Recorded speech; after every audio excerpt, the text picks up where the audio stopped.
माँ, माँ, अरे क्या माँ माँ कर रहा है? बकरी का बच्चा है क्या? अरे माँ, मजाक छोड़ो। मुझे फाइनली वो मेन चौराहे वाली दुकान मिल गई है। अब देखना, आपका बेटा दुगनी स्पीड से पैसा कमाएगा। ओफो, ये क्या? मेरी ऑनलाइन मेकअप क्लास चल रही है।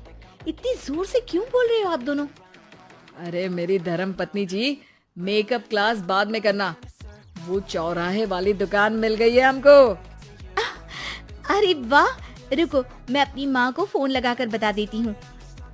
अरे मैं भी अपने रिश्तेदारों को बता देती हूँ। कितनी खुशी की बात है।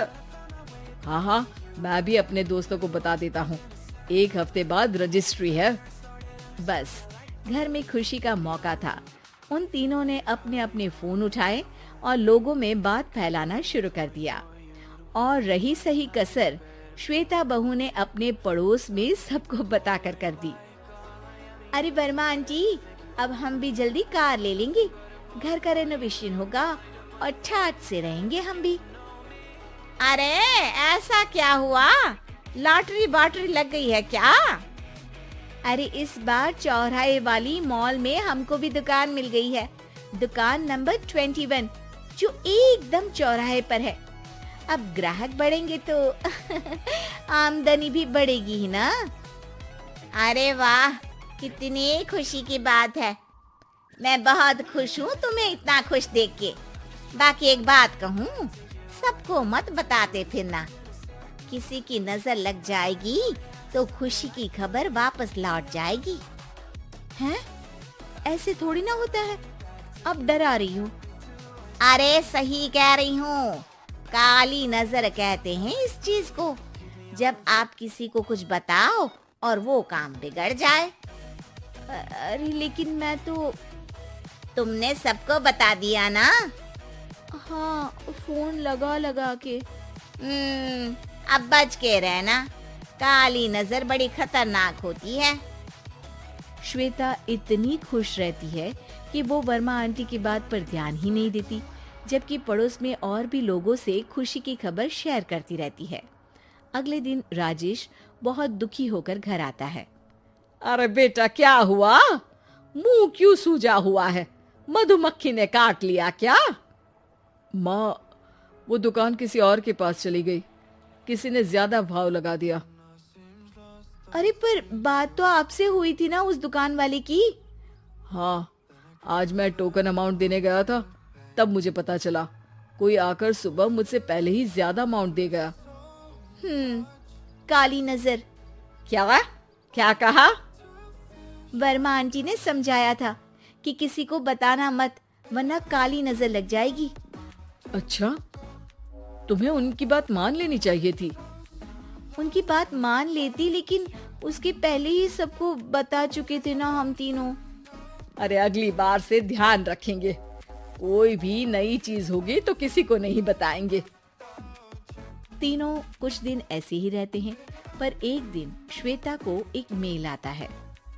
राजेश, मेरा ऑनलाइन मेकअप कोर्स कंप्लीट हो गया। अब मैं खुद का पार्लर खोल सकती हूँ। अरे वाह, अपने मोहल्ले में ही खोलते हैं। ये जो घर के सामने दुकान है ना, वहीं। हाँ, यहाँ सस्ती भी मिल जाएगी। अगले दिन श्वेता वर्मा आंटी के पास जाती है, मिठाई का डब्बा लेकर। अरे आओ आओ, कैसे आना हुआ? जोर से नहीं बोलूंगी। वो सामने वाली दुकान है ना, वहाँ मैं अपनी पार्लर की दुकान खोलने वाली हूँ, उसकी मिठाई है। अरे वाह, बहुत बधाई हो तुमको। हाँ, मैं कमाने लगूंगी तो राजेश पर पूरे घर का बोझ नहीं रहेगा ना आंटी जी। ये तो है, पर ये बता कि तूने ये बात किसी और को तो नहीं बताई ना? अरे नहीं नहीं, पिछली बार गलती कर दी थी। काली नजर लगी किसी की और राजेश के हाथ से वो दुकान चली गई थी। सबको मत बताना। चलो मैं चलती हूँ, कल दुकान की बात करने भी तो जाना है। अगले दिन श्वेता दुकान के लिए मालिक से बात करने जाती है। अरे लेकिन दुकान तो हम कल रात को ही किसी को दे चुके हैं। कल ही? हाँ, कल ही। 2 दिन बाद कोई यहाँ पार्लर भी खोल लेगा। अब कहीं और दुकान देख लीजिए। अरे पर हमको भी तो पार्लर ही खोलना था। हाँ भाई, ये एक ही दुकान है, आधी आधी तो नहीं दे सकता ना मैं। राजेश और श्वेता घर पर हताश होकर आ जाते हैं। इस बार तो किसी को बताया भी नहीं था, अब किसकी काली नजर लग सकती है? सुनो, तुमने माँ को बताया था क्या? अरे कैसी बात कर रही हो, माँ की नजर थोड़ी ना लगेगी।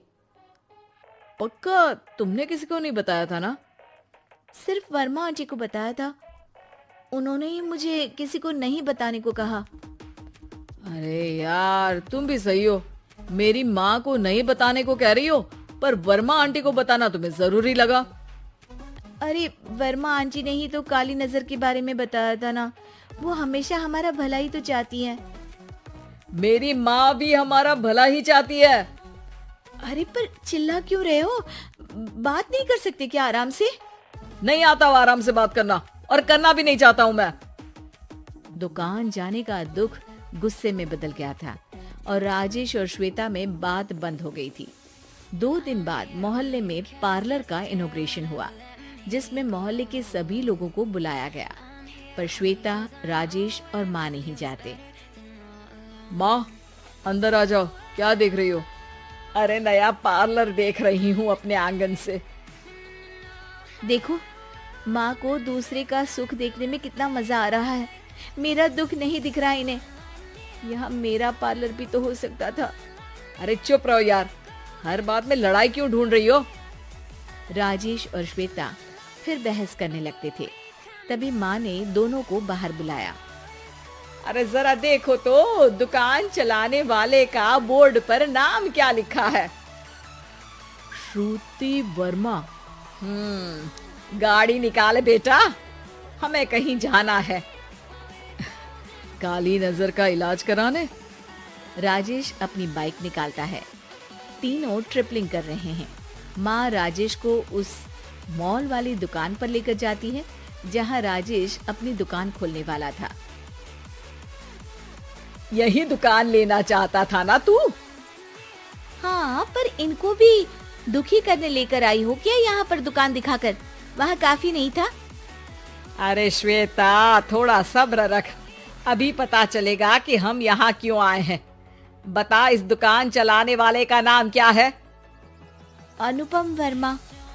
कुछ समझ में आया? वो दुकान वाली श्रुति वर्मा, ये दुकान वाला अनुपम वर्मा, और हमारे पड़ोस में हमने उस दुकानों के बारे में बताया किसको था? अब वर्मा आंटी को। मतलब वर्मा आंटी ही हमारा काम बिगाड़ रही है? नहीं नहीं, ऐसा नहीं हो सकता, ये बस इत्तेफाक है।